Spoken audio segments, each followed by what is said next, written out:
बिस्मिल्लाहिर्रहमानिर्रहीम। मेरे पास एक मरीज लाया गया। मंगनी होते ही उसको दौरे पड़ने शुरू हो गए, बेहोश होना शुरू हो गया, पूरा जिस्म उसका अकड़ता जा रहा था।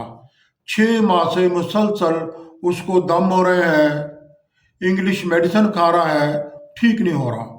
जब मैंने उसको देखा, मैंने उसका हिसाब लगाया। मैंने कहा जी, एक तो इसको दम होगा, जादू जिन्नात का असर है, दूसरा इसको मेडिसिन दी जाएगी। तो अल्हम्दुलिल्लाह उसको मैंने दम किया। वो लोग मेडिसिन की तरफ नहीं आ रहे थे, वो कह रहे हम डॉक्टर से दवा ले रहे हैं। मैंने कहा जो मेरी देसी मेडिसिन है, तिब्बी मेडिसिन है, वो देनी लाजमी है।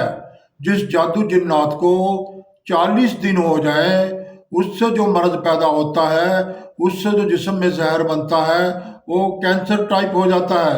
जबकि ये 6 माह का मरीज है। मेरी मेडिसिन दोगे, इंशाअल्लाह फ़ायदा होगा। उससे ये होगा, जहरीला गंदा खून निकलेगा जिस्म से और फिर नया खून बनेगा। इंशाअल्लाह नई ज़िंदगी आ जाएगी। पिछले असरात जादू के भी ख़त्म हो गए, जिस्म से जहरीला मादा भी ख़त्म हो जाएगा। तो अल्हम्दुलिल्लाह उन्होंने दम भी करवाया, 1 महीना मेडिसिन भी खाई। दम के 1 महीने बाद उसका निकाह हो गया, उसकी बीवी की रुखसती हो गई। तो अल्हम्दुलिल्लाह कितनी खुशी हुई है। तो कहना यह चाहता हूँ कि लोग कितने परेशान हैं, उससे अपनी तशखीस करवाएं।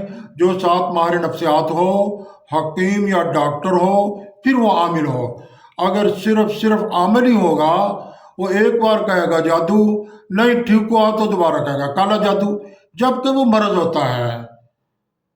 तो आप अपने आप को उससे चेक करवाएं जिसके पास ये तीनों सलाहियत अल्लाह ने दी हो। तो इंशाअल्लाह तशखीस भी अच्छी हो जाएगी, फिर शिफा मुकद्दर है। जब मुकद्दर में शिफा होगी, इंशाअल्लाह शिफा मिल जाएगी। अल्लाह ताला हर एक को खुशियाँ अता फरमाया।